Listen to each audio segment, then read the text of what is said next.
बेबाक भाभी और नटखट ननद। शर्मा परिवार में हमेशा हंसी खुशी का माहौल रहता था। घर के बड़े बेटे रोहित की शादी कुछ ही महीने पहले निशा से हुई थी। निशा समझदार, हंसमुख और जरा बेबाक स्वभाव की थी। उसकी ननद पायल मजाक करने और शरारतें करने में उस्ताद थी। जब भी कोई नया सदस्य घर में आता, पायल उसे अपनी मस्ती में घसीट ही लेती। शुरुआत की नोक-झोंक। निशा को इस घर में आए अभी कुछ ही दिन हुए थे, लेकिन पायल ने उसकी परीक्षा लेना शुरू कर दिया था। कभी चाय में ज्यादा चीनी डाल देती तो कभी खाना बनाते वक्त नमक गायब कर देती। एक दिन उसने भाभी के तकिए के नीचे नीट रबर स्नेक रख दिया। जैसे ही निशा ने तकिया हटाया, वो एक पल के लिए चौंक गई, लेकिन फिर मुस्कुरा दी। पायल को उम्मीद थी कि भाभी डर के मारे चिल्ला उठेगी, लेकिन निशा ने वो नकली सांप उठाया और प्यार से कहा, अरे वाह, तुम्हारे इस पालतू सांप का नाम क्या रखा है? पायल भौंचक्की रह गई।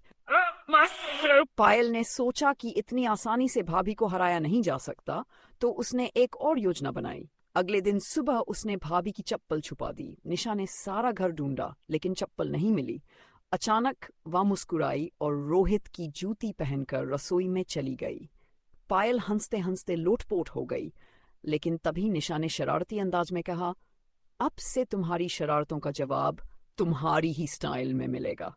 जब जब ननद फंसी खुद के जाल में। एक दिन पायल ने सोचा कि भाभी को असली मजा चखाना चाहिए। उसने भाभी की साड़ी के पल्लू में हल्दी लगा दी ताकि जब वो पहने तो कपड़े खराब हो जाएं। लेकिन भाभी को इसका पता चल गया और उसने चालाकी से वही साड़ी पायल के पहनने के लिए निकाल दी। पायल जब तैयार हुई तो हल्दी के दाग देखकर हक्की बक्की रह गई। भाभी ने मुस्कुराकर कहा, बेवजह किसी को परेशान करने से कभी कभी खुद परेशानी गले पड़ जाती है। सबको प्यार। धीरे धीरे पायल को एहसास हुआ कि भाभी उसकी दुश्मन नहीं बल्कि उसकी सबसे अच्छी दोस्त बन सकती है।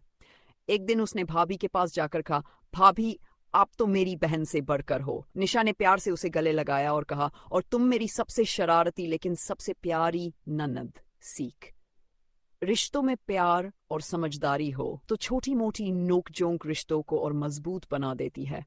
शरारत करना गलत नहीं, लेकिन जब दोनों तरफ हंसी और अपनापन हो तो ही वो मजेदार होती है।